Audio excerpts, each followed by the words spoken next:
नमस्कार, मी डॉक्टर मच्छिंद्र बांगर महाराष्ट्रातील आणि देशातील हवामान परिस्थिती संदर्भात ताजा अंदाज देणार आहे. आपण बघतो की प्रत्येक दिवशी आपण अंदाज देतोय, हवामानामध्ये मोठे बदल होत आहेत. आपल्याला या भागामध्ये कुठेही बाष्प गेल्या 2-3 दिवसामध्ये दिसलेलं नव्हतं आणि या ठिकाणी बाष्पाचं प्रमाण वाढतंय.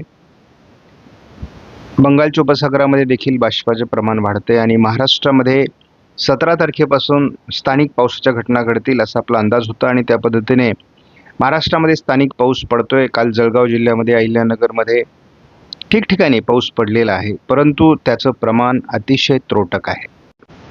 ज्यांनी या चॅनलला सबस्क्राईब केलं नसेल, दररोज व्हिडिओ बघतात, त्यांनी देखील या चॅनलला सबस्क्राईब करायचा प्रयत्न करा की जेणेकरून तुम्हाला दररोजचं नोटिफिकेशन येईल आणि तुम्हाला नवीन अपडेट हवामानाविषयी समजेल. CFS मॉडेलनुसार आपण जर या ठिकाणी बघितलं तर आपल्याला अरबी समुद्रामध्ये एक सिस्टम विकसित होईल आणि ज्याचा केवळ दक्षिण कोकण, पश्चिम महाराष्ट्राला फायदा होईल असं CFS मॉडेलचा अंदाजे 18 तारखेपासून 25 तारखेपर्यंत. मॉडेलचे अंदाज झटपट बदलत आहेत. पुढे मात्र 25 तारखेपासून 2 जुलैपर्यंत हा आठवडा जूनसाठी निर्णायक असणार आहे. संपूर्ण कोकण किनारपट्टीला जोरदार पाऊस, तर महाराष्ट्रात देखील महाराष्ट्र, तेलंगणा, ओरिसा आणि आंध्र प्रदेश या जिल्ह्यांमधील परिस्थिती बदलणार आहे. परंतु संपूर्ण देशाचा विचार करता देशात अनेक राज्यांमध्ये दुष्काळाची परिस्थिती जाहीर होईल असं दिसतंय. त्याच्या पुढच्या आठवड्यातही कोकण किनारपट्टी आणि महाराष्ट्र तसा समाधानकारक आहे 9 जुलैपर्यंत. त्यामध्ये मध्य प्रदेशचा थोडा पूर्व भाग आणि तेलंगणा, ओरिसा, आंध्र प्रदेशचा काही भाग आहे. मात्र देशाची परिस्थिती अजूनही गंभीर वळणावर आहे. बरं, या मॉडेलनुसार पाऊस पडेलच का याची कुठली खात्री नाही. जेवढ्या वर्ष आम्ही हवामानाचा अंदाज सांगितला तेवढ्या वर्षामध्ये पहिलं असं वर्ष आहे की जे जूनमध्ये आपल्याला उष्णतेची लाट दाखवतं आणि हे पूर्णपणे दुष्काळी संकेत आहेत. प्रचंड मोठी घट महाराष्ट्रामध्ये 80% जास्त पावसाची घट नोंदली जाते आहे. आज देखील उष्णतेची लाट महाराष्ट्रामध्ये आहे. अवकाळी पावसाचे संकेत देण्यात आले आहेत. संपूर्ण देशात उत्तर भारतामध्ये सध्या असलेल्या WD मुळे पावसाळी परिस्थिती अनेक राज्यांमध्ये आहे. पूर्व भारतामध्ये आहे, दक्षिण भारतामध्ये आहे, परंतु गुजरात राज्यांमध्ये अजून 90% घट आहे. उष्णतेची लाट 20 तारखेला देखील कायम आहे आणि पावसाचं प्रमाण मात्र कमी होत आहे. एकीकडे काही मॉडेल जरी पावसाचा अंदाज देत असले तरी 21 तारखेपासून भारतीय हवामान खात्याने मात्र पावसाचा अंदाज कमी होण्याची शक्यता दिली आहे. 22 तारखेचा अंदाज पुन्हा एकदा भारतीय हवामान खात्याने बदलला आहे. काल आपल्याला पूर्णपणे निर्भर अशा प्रकारचा अंदाज देण्यात आला होता, मात्र आज कोकण आणि पश्चिम महाराष्ट्र, मध्य महाराष्ट्र, उत्तर महाराष्ट्र, विदर्भ पावसाचा अंदाज द्यायला सुरुवात झाली आहे. 23 तारखेला बाकी मॉडेल जरी संपूर्ण भारतात अतिशय उत्तम पावसाळी वातावरण दाखवत असले तरी देखील भारतीय हवामान खात्याने महाराष्ट्रातीलच नव्हे तर देशातील पाऊस कमी होण्याचे संकेत दिले आहेत. केवळ कोकण किनारपट्टी, मध्य महाराष्ट्र, पश्चिम महाराष्ट्र आणि उत्तर महाराष्ट्रात पावसाचा येलो अलर्ट देण्यात आला आहे. तोच अंदाज 24 तारखेलाही कायम आहे. आपण प्रत्येक दिवशी नैऋत्य मान्सूनचा पुढचा प्रवास बघतो, मात्र अतिशय कठीण परिस्थितीला आपण येऊन पोहोचलो आहोत.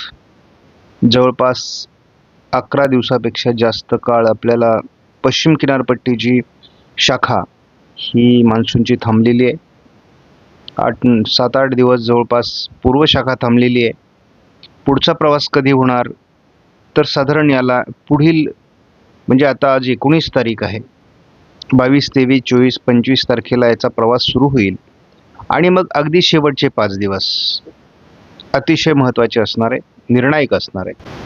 इतर राज्यांच्या तुलनेत महाराष्ट्रावर उष्णतेच्या लाटेचा प्रकोप अधिक आहे. याचे मुख्य कारण आहे पावसाची मोठी घट महाराष्ट्रात नोंदली गेली आहे. आपल्याला पहिल्यांदा गुजरातच्या पूर्व भागामध्ये काल पावसाची नोंद झालेली दिसते, अन्यथा गुजरातमध्ये पावसाची नोंद नव्हती. संपूर्ण भारतामध्ये जरी पाऊस होत असला, म्हणजे ह्या भागामध्ये आपल्याला मोठ्या प्रमाणात पाऊस जरी दिसत असला तरी पावसाचं प्रमाण अजून अतिशय कमी आहे. मध्य प्रदेशमध्ये पाऊस झाला आहे, परंतु महाराष्ट्रात पडलेला पाऊस हा अतिशय तुरळक आहे. या सिजनल मॅपचं जर निरीक्षण केलं आणि सरासरी जर काढली तर आपली 80% अधिक पावसाची घट महाराष्ट्रामध्ये 18 जूनपर्यंत आहे आणि विशेष म्हणजे कोकण किनारपट्टीला ती 95% पुढे आहे. ही अतिशय गंभीर गोष्ट आहे. मित्रांनो, देशात आपण 18 तारखेपर्यंत 40% पावसाच्या घटमध्ये पोहोचलो आहोत आणि केवळ दुष्काळच नाही तर महादुष्काळाकडे भारत झुकतो की काय अशी परिस्थिती इथे स्पष्ट होऊ लागली आहे. त्यातही महाराष्ट्राचा विचार केला तर 80% अधिक घट आहे आणि ही भरून निघणं उरलेल्या कालावधीमध्ये जूनच्या फार कठीण आहे. उरलेल्या जूनच्या कालावधीमध्ये नेमकी काय घडतं हे केवळ आपण बघणार आहोत. भारतीय हवामान खात्याचे किंवा खास करून कुलाबा वेधशाळेचे जे अलर्ट असतात ते या मॉडेलवर आधारित असतात आणि हे GFS मॉडेल आहे. महाराष्ट्रामध्ये आज देखील विशेष पाऊस या मॉडेलने दाखवलेला नाही. उद्या देखील 22 तारखेला विशेष वातावरण दाखवलेलं नाही. 21 तारखेलाही विशेष वातावरण दाखवलेलं नाही, परंतु दक्षिण भारतातील काही राज्यातून वातावरण बदलतंय. तसं 22 तारखेला विशेष वातावरण दाखवलेलं नाही. थोडा पावसाचा प्रभाव 23 तारखेपासून महाराष्ट्रात बदलेल असा या मॉडेलचा अंदाज आहे. थोडाफार पाऊस 24 तारखेला कोकण किनारपट्टीला वाढेल आणि पश्चिम महाराष्ट्र दक्षिण मराठवाड्यात वाढेल असा अंदाज देण्यात आला आहे. कोकणात पाऊस वाढेल, परंतु उर्वरित महाराष्ट्रात पावसाचे संकेत या मॉडेलने दिलेले नाहीत. केवळ कोकणात पावसाची शक्यता 27-28 तारखेपर्यंत देण्यात आली आहे. या मॉडेलने तुरळक मराठवाडा आणि पश्चिम महाराष्ट्रात पाऊस दाखवला आहे, परंतु जवळपास 28 जूनपर्यंत या मॉडेलने पाऊस दाखवलेला नाही आणि जर जून कोरडा जाणार असेल तर ही सोपी गोष्ट नाही. आपण GFS आणि ECMW हे दोन मॉडेल मुख्यत्वे करून समोर ठेवतो. आता या ठिकाणी काही कॉमेंट्स मला पर्सनलवर येत आहेत की तुम्ही एकाच मॉडेलचा अंदाज सांगा, परंतु प्रत्येक मॉडेलचा अंदाज वेगळा असतो. प्रत्येक मॉडेलचे अभ्यासक वेगळे असतात, प्रत्येक मॉडेलच्या एजन्सी वेगळ्या असतात, प्रत्येक मॉडेल हे वेगळ्या देशाचं असतं आणि त्यामुळे तुम्ही कुठल्या तरी एका मॉडेलवरून अंदाज सांगू शकत नाही आणि म्हणून आपण मल्टी मॉडेल पद्धतीने अंदाज देतो. बऱ्याच लोकांचं असं म्हणणं आहे की तुम्ही अंदाज अभ्यास करा आणि सारांश स्वरूपात सांगा. तेही सोपं नसतं, कारण प्रत्यक्षात मॉडेलमध्ये काय दाखवलं आहे हे दाखवणं सुद्धा आम्हाला आवश्यक असतं. काल जळगाव जिल्ह्यामध्ये अहिल्यानगरमध्ये थोडाफार पाऊस झालेला आहे, परंतु अपेक्षित पाऊस थोडाफार विदर्भातही पाऊस झालेला आहे. आज मात्र आपण बघतो की थोडा या भागामध्ये म्हणजे नाशिकच्या काही भागामध्ये, धुळ्याच्या काही भागामध्ये, थोडाफार नंदुरबार आणि जळगावच्या जिल्ह्यामध्ये आजही पावसाची शक्यता आहे. बाकी विशेष वातावरण नाही. 20 तारखेला देखील या मॉडेलने थोडं कोकणात ढगाळ परिस्थिती वाढण्याचा अंदाज दिला आहे. 21 तारखेला मात्र वातावरणात मोठा बदल अपेक्षित आहे ECMW मॉडेलनुसार आणि कोकण किनारपट्टीला पावसाची सुरुवात होईल आणि लगतचे जिल्हे जे आहेत म्हणजे कोल्हापूर, सातारा, पुणे, नाशिक यांच्या पश्चिमी भागात देखील पावसाची शक्यता वाढणार आहे आणि थोड्या ॲक्टिव्हिटीज महाराष्ट्रात पावसाच्या वाढू शकतात. 22 तारीख ECMW मॉडेलने चांगल्या पावसाचा अंदाज दिला आहे, परंतु प्रत्यक्षात ही तारीख येईल, कारण आता ही तारीख फार दूर नाही आहे. आज 19 तारीख आहे, 22 तारीख जवळ आहे. त्यामुळे हे परिवर्तन आहे आणि मी गेल्या 7 वर्षापासून ECMW मॉडेलवर आधारित अंदाज देतो. माझा अनुभव आहे की ECMW मॉडेल हे महाराष्ट्रामध्ये जास्त अचूक अंदाज देतं, परंतु एल निनोचं वर्ष आहे. 50 ते 60% अंदाज या मॉडेलचे देखील जुळतील अशा प्रकारचा माझा अनुभव मी यापूर्वी सांगितलेला आहे.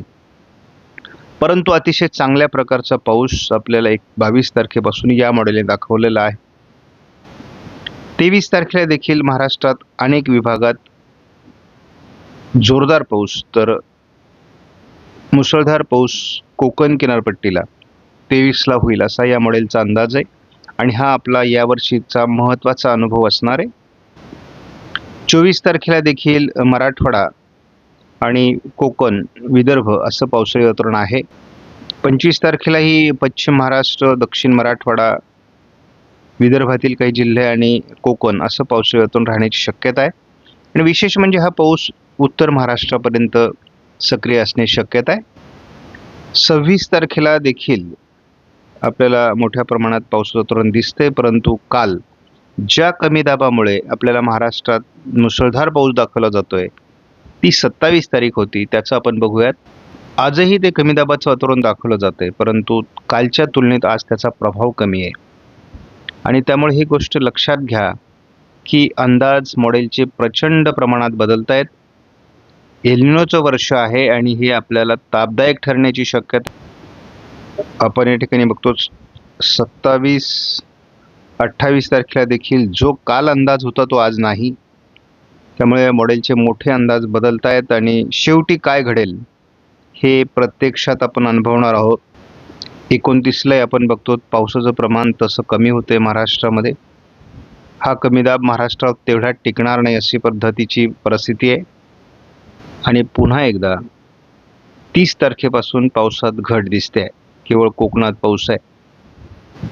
आपण GFS मॉडेलचा जर अंदाज 4 जुलैपर्यंत बघितला तर या ठिकाणी कोकण किनारपट्टीला मुसळधार पाऊस, महाराष्ट्रात पावसाची जोरदार शक्यता एकत्रित अंदाजात व्यक्त केली आहे. आपण या ठिकाणी ECMW मॉडेलचा अंदाज बघितला तर कोकणात मुसळधार पाऊस, महाराष्ट्रातही तसा, दक्षिणेला मुसळधार तर उत्तरेला मध्यम पावसाचा अंदाज याही मॉडेलने दिलेला आहे. GEM नावाचं हे मॉडेल आहे.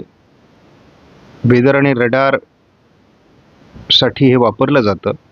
तर आपण या ठिकाणी बघतो की यानेही पाऊस महाराष्ट्रामध्ये दाखवलेला आहे. आयकॉन मॉडेलने 26 तारखेपर्यंतच्या अंदाजामध्ये कोकणात पाऊस दाखवला, इतरत्र किरकोळ पावसाची परिस्थिती दाखवलेली आहे.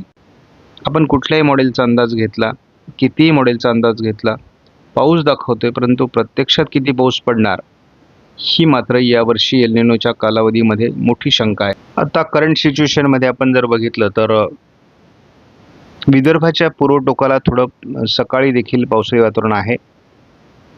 हा भंडारा गोंदियाचा भाग आहे. नंदुरबारच्या उत्तरेला थोडं वातावरण आहे.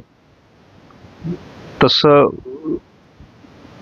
वातावरण हे बंगालच्या उपसागराकडून महाराष्ट्राकडे सरकताना दाखवलं जाते. त्यामुळे स्थानिक पावसाचं वातावरण वाढण्यासाठी ही अनुकूल स्थिती आहे. आपण कालचा व्हिडिओ बघितला आणि आजचा व्हिडिओ बघितला तर मॉडेलमध्ये मोठा बदल झालेला आहे. आपण काल असं दाखवलं होतं की सोलापूरपासून तर जवळपास जळगावपर्यंत अशा या भागामध्ये एक कमी दाबाचं क्षेत्र विकसित होऊन पाऊस देईल. आज ते नाही आहे. याचा अर्थ मॉडेलमध्ये प्रचंड बदल होत आहेत. त्यामुळे हवामान अंदाजकांचे अंदाज बदलू शकतात. परिस्थिती बदलते हवामानाची आणि त्यानुसार मॉडेलमधले अंदाज बदलत असतात. यावर्षीचा अंदाज कसोटीचा आहे हे मी यापूर्वी सांगितलं आहे. केवळ आपल्याला आता अंदाज ठाम आहे तो कोकणातला. कोकणामध्ये पाऊस होईल. दक्षिण महाराष्ट्र म्हणजे महाराष्ट्राच्या या दक्षिणी पट्ट्यात पाऊस होण्याची शक्यता आहे. कोकण किनारपट्टीमध्ये पाऊस होण्याची शक्यता आहे. बाकी ठिकाणी पावसाची शक्यता थोडी तुरळक आहे. आपण झटपट हा ECMW मॉडेलचाच एक व्हर्जन आहे, याचा आपण झटपट अंदाज बघणार आहोत. आज थोडं नंदुरबार, नाशिक आणि जळगाव जिल्ह्यात तुरळक पावसाच्या घटना घडू शकतात. थोड्याफार गडचिरोलीमध्ये घडू शकतात. या पलीकडे पावसाचा अंदाज नाही. स्थानिक वातावरण तयार झालं तर जे मॉडेलमध्ये डिटेक्ट झालेलं नाही. आता 20 तारखेला थोडं कोकण किनारपट्टी सहित ढगाळ परिस्थिती आणि घाटमाथ्यावर वाढू शकते. तुरळक पाऊस होऊ शकतो. त्याच दरम्यान लातूर, धाराशिव, सोलापूरच्या आजूबाजूने ढगाळ वातावरण, हलक्या पावसाचं वातावरण उशिरा तयार होऊ शकतं असा अंदाज आहे. 21 तारखेला मात्र हवामानात बऱ्यापैकी बदल होणं अपेक्षित आहे. कोकण किनारपट्टीला जो आपण प्रत्यक्ष पावसाची वाट बघतो त्या ठिकाणी पावसाला सुरुवात होऊ शकते, वातावरण बदलू शकतं. परंतु यावर्षीचं एक वैशिष्ट्य आहे, जिथे पाऊस होणार आहे तिथे तुफान पाऊस होणार आहे. मात्र पावसाचं वातावरण तयार होऊन पाऊस पडण्याची आवश्यकता आहे.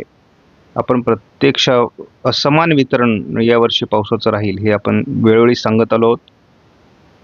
आपल्याला 22 तारखेला जो अंदाज दिलेला आहे त्या अंदाजात काय बदल होतो हे महत्त्वाचं आहे. आपण बघतो की कोकण किनारपट्टीसहित लगतचे सर्व जिल्हे अगदी उत्तर महाराष्ट्रापर्यंत, विदर्भामध्ये, मराठवाड्यामध्ये, पश्चिम महाराष्ट्रामध्ये पावसाला सुरुवात होणं अपेक्षित आहे. रात्री उशिरापर्यंत देखील ठिकठिकाणी पाऊस होणं अपेक्षित आहे. या पावसाच्या प्रमाणात वाढ होईल कोकण किनारपट्टीकडून. पश्चिम महाराष्ट्र, मध्य महाराष्ट्रात देखील या पावसाचा अंदाज देण्यात आला आहे. प्रत्यक्षात किती पाऊस पडतो, कारण मॉडेलचे पर्सेंटेज बदलत आहेत, अंदाज बदलत आहेत. कमी दाबाचं क्षेत्र जे निर्माण होईल त्यामुळे त्या बेसवर हवामान अंदाज दिलेला होता तोही बदलतोय. 23 तारखेला अतिशय उत्तम अशा प्रकारचं वातावरण मॉडेल दाखवत आहे. प्रत्यक्षात किती पाऊस येईल हे मात्र आपल्याला यावर्षी बघावं लागणार आहे. 24 तारखेला देखील कोकण किनारपट्टीतला पाऊस थोडा हलकासा कमी होतोय, मात्र मराठवाडा, विदर्भ पाऊस आहे. 25 तारखेला देखील मध्य महाराष्ट्र, पश्चिम महाराष्ट्र, कोकण पावसाची शक्यता आहे. थोडं मराठवाड्याच्या दक्षिणी पट्ट्यात, विदर्भातही पाऊस असेल. 26 तारखेला देखील पावसाचं प्रमाण थोडंफार कमी जरी होत असलं तरी विदर्भ, दक्षिण मराठवाडा, पूर्व मराठवाडा, घाटमाथा, पश्चिम महाराष्ट्र, मध्य महाराष्ट्र पावसाची शक्यता कायम आहे. सोलापूर, लातूर, धाराशिव सर्व भागामध्ये पावसाचा अंदाज आहे. 27 तारखेला काल जो अंदाज दिला गेला तो अंदाज आज नाही. त्यामुळं एवढ्या प्रमाणात अंदाज जर बदलणार असतील तर अंदाज सांगण्याची देखील कसोटी आहे. आपण बघतो की 28 तारखेला विदर्भात पाऊस दाखवला जातोय, पश्चिम महाराष्ट्र आणि दक्षिण कोकणात पाऊस दाखवला जातोय. या ठिकाणी आपण बघतो 28 तारखेलाही पाऊस आहे, परंतु प्रमाण उत्तरेकडून कमी आहे. पुन्हा एकदा दक्षिण कोकणात पावसाचा जोर 29ला वाढताना दाखवला गेला असला तरी उत्तरेकडून महाराष्ट्राच्या खूप पावसाचं प्रमाण कमी दाखवलं जातंय. केवळ 30 तारखेपर्यंत आपण अंदाज बघणार आहोत. कोकण किनारपट्टीला पाऊस आहे, परंतु उर्वरित महाराष्ट्रातला पावसाचा प्रभाव 30 तारखेपासून कमी होण्याची शक्यता आहे. एकूणच जून संपतोय, 30 तारखेपर्यंतचा हा अंदाज आहे. मात्र महाराष्ट्रात फार समाधानकारक परिस्थिती नाही. देशात तर त्याहीपेक्षा भयानक परिस्थिती आहे. कित्येक राज्य कोरडे आहेत. त्यामुळे जर पहिल्याच महिन्याचा अंदाज एवढा कठीण असेल तर पुढे काय होणार, कारण एलिनोचा प्रभाव हा पुढील 3 महिन्यात अधिक वाढणार आहे. त्यामुळे जे आहे ते स्वीकारलं पाहिजे. बघूयात, आयोडी जर सक्रिय झाला तर पुढचे महिने आपल्याला सकारात्मक होतील. आयोडीचे तसे संकेत आहेत. MGOचं फेज आपल्याला साधारण आता 22 तारखेपासून 27-28 तारखेपर्यंत आहे. त्यामुळे आपण या काळात सुद्धा पाऊस बघू शकतो.